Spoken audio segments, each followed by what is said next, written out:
I ran across this. I'm a Gills Arena fan. They backed sure. this. I think this was their first run this week. Of coming back, and they're talking about Cooper Flagg playing a point guard. I'll start it here. Let it play for about a minute. Then I'd love to get y'all reaction on the exact point that he's making. That's the thing. See, that's fluff. Go How ahead. be Go making ahead. one like the point guard position seems so easy nowadays. Like everybody could just play the one. Hey, you know what you play the one. Because it's not a position. It's not a position no more. It's not a position no more. Nobody's pressuring the ball no more. Nobody's picking up full court. Nobody's picking up full court. Traditional point guard. Let him try to bring that ball up against that guy boy in Miami, that Davion Mitchell boy. Man, they all got smart. Sure. Yeah, they all go bigger. All these owners went away from the idea of positions. Magic Johnson. Magic Johnson made everybody believe the point guard was this playmaker when he is this unicorn of a 6'9" guy. You gave him the ball. He has vision, right? If you start looking up history, that didn't exist. The point guard being your best player, winning championships as a facilitator didn't work, right? Isaiah Thomas was a scorer, guard, play, right? Him and Steph Curry, the only two guards in the last 40, 50 years being that small, winning championships.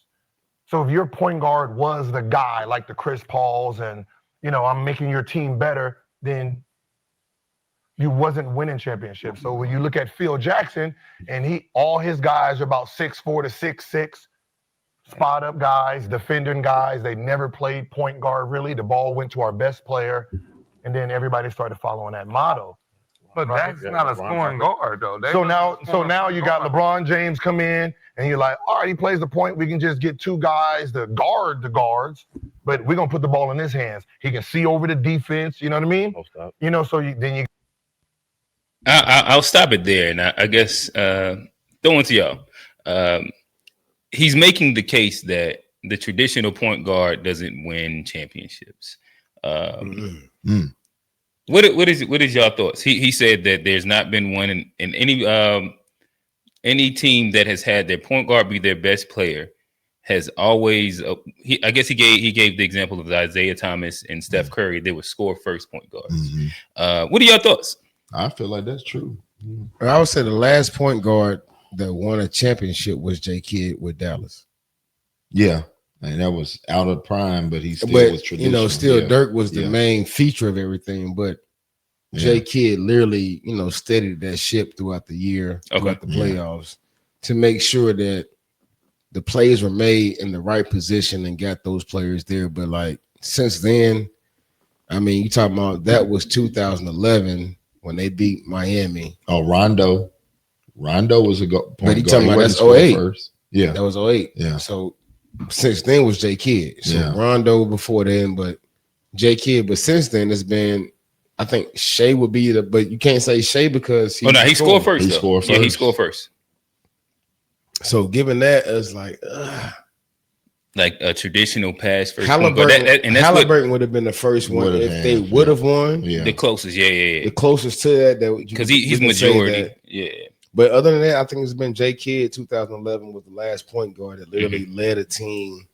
Even though Dirk was the main piece, but he was the person that steadied the ship, made sure the defense was called. Because J. Kidd is one of those guys that literally went from couldn't shoot to being one of the actually most made 3-pointers. Like I say, like third, fourth. He became a good spot up option. For sure. Like you double Dirk. Knocked down. Yeah, I mean, and then on top of just making sure everybody got the ball where they needed to be successful. So 2011 will be the last one I would say that did. So wait, Jason Terry didn't start? No, he was 6-man. 6-man. Okay. All right. Trey, what's your thoughts? I mean, shoot, I agree with what he's saying. I mean, like you said, the guys that you name, like I always tell my kids. The NBA is not where you watch to know what AAU coach or a high school coach is talking about for a traditional point guard. You watch college basketball, to see that. Sure. NBA is more Donovan Mitchell, all them. They score the ball, pick and roll, snagging it, and doing all that. And they scoring. They trying to score. Or they're more so like a Drew Holiday. That was more so. He was. I want to say traditional in a sense, but I mean more so on the defensive side. Defensive side, yeah. Offensively, he No. kind of played more of just a random role for Mhm. both franchises to win the championship. Right. Yeah. So Swiss Army knife. Yeah. I So, remember they was showing the clip where he was at the dunker spot. yeah, for sure. Yeah. Like, Getting busy. Yeah. For right. the Celtics, he definitely played the dunker spot because of the stretching of Al Horford, Cornette, and some of the and Porzingis and everything. So it definitely made sense to put him in a dunker spot to where he was more efficient and effective in that role. Yeah. No, I got you. So I guess as we continue inside just the conversation, he was then also making the emphasis of how Cooper Flag would be valuable as now, like I guess maybe Dallas is trying to run him as the point. And because he's a scoring threat as well. Like that's what makes him valuable. That and being able to score over the defense, XYZ. Yeah. I'll ask y'all, do y'all think that we're putting too much of an emphasis on the traditional point guard still? I wouldn't say there's an emphasis or a discredit to it. I feel like there's still qualities of having a traditional point guard that are still there. Okay.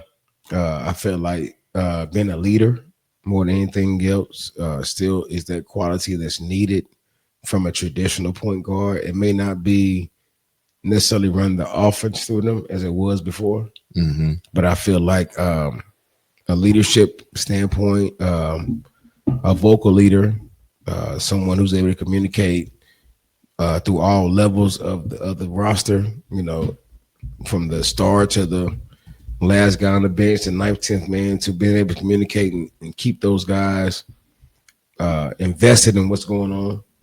But I also feel like play-wise, it's not as needed.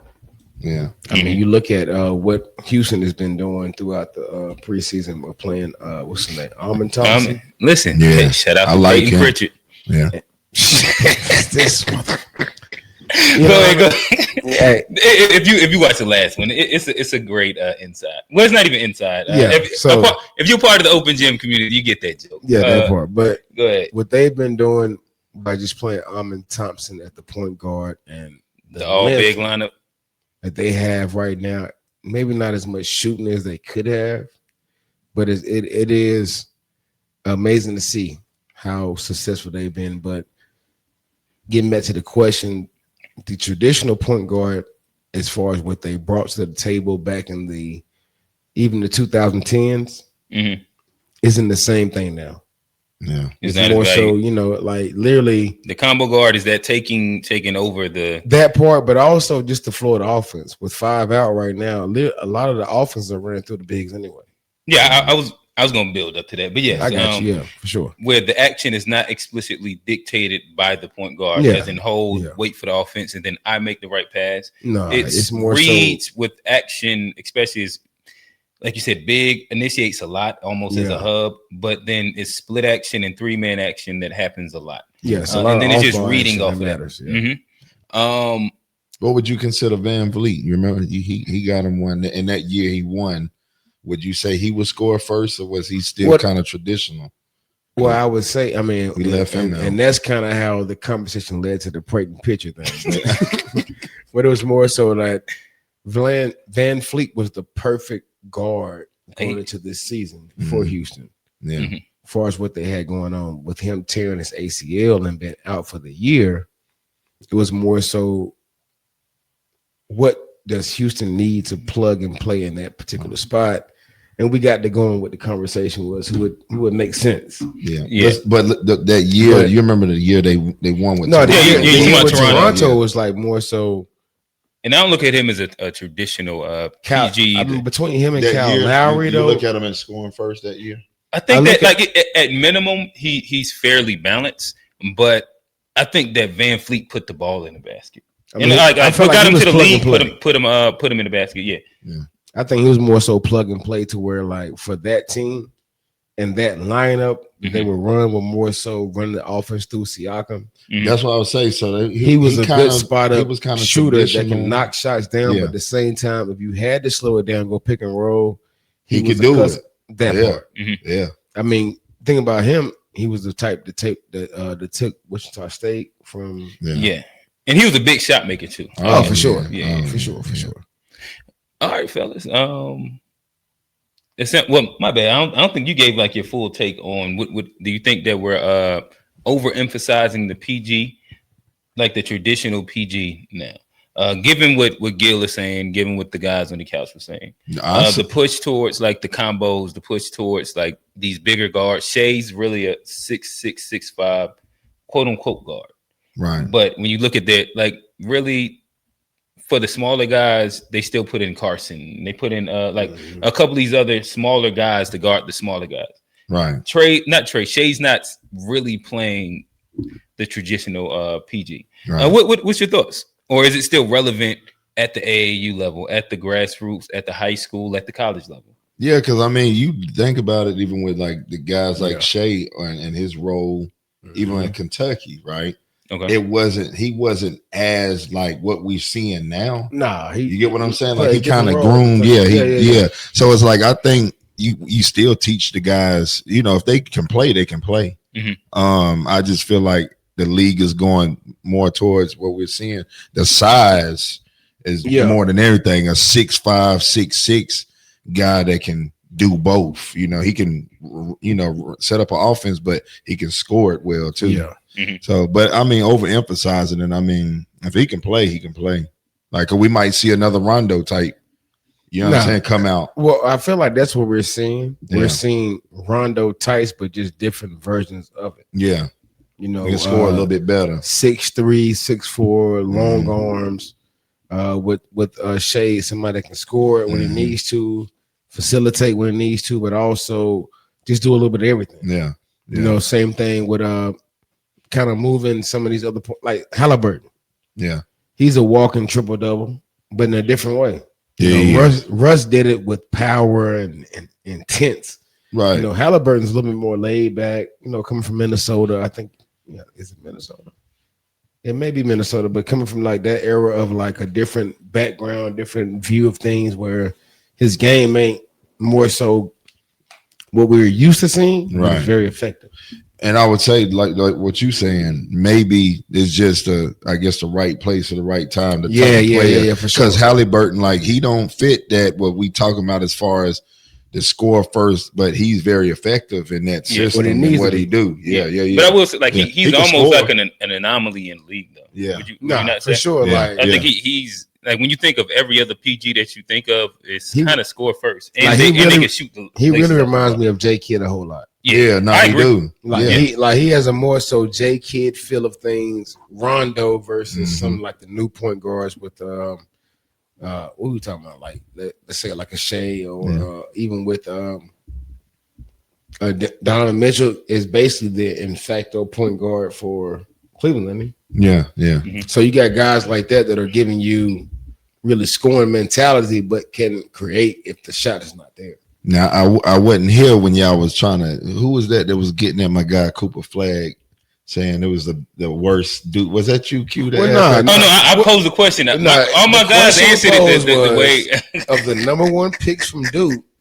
Is he the worst? Yeah, as the worst. Will he be the worst of the number one picks? So and you have Paolo. Yeah, Paolo, Zion, Kyrie, Elton, and him. I think Zion will be the worst. And when it's said and done, I think Cooper gonna. My guy Wayne and G, they high on Zion. I know, I heard it. Oh, I think Zion he's done and how he looks right now. Yeah, it shows me that someone is bought into what it is. No, he not. He bought in. I wish he'd come to Charlotte because I ain't gonna lie like we getting Rookie of the Year Melo. You know, I usually talk junk, but like literally, when you compare his numbers when healthy to anybody else, like mind you, these are 30, maybe 45 games, 60 game numbers, but numbers don't lie. No, when they win too, they win. It converts to win. When he plays, he's top 10, right, in the league. So who are you putting Cooper? Oh, you putting them over Zion? I'm putting him over Zion. So Zion out of that five, Zion will go down as the worst. Zion will be the worst because Elton Brand was tough, bro. Yeah, no, I get you. Elton Brand was tough. I can't put Zion over Elton Brand because Elton Brand had a nice NBA career. Well, he had a solid NBA career, but I think Like for me, Zion's going to make more All-Star games than Elton. Yeah, popularity. Well, like for me, I broke it down as far as like you rookie of the year. Rookie of the year started with the top for me. That was my top measuring stick. So you had 3 that won rookie of the year. But I think porn messed Zion up now. I don't think he can come back from that. Oh wow. You know, I had one waiting on y'all. Hey, listen, I alluded to it. They ain't take the bait last episode. You wasn't. That was the problem. I alluded it. Yeah, you did. Right? I watched the episode again. I was like, he threw a hell of a oop on that shit. And you know what? Because maybe it's not good in North Carolina no more. Nobody took the bait. Oh yeah. It's blocked. Listen, let me get us off of this. Let me get us off of this. All right.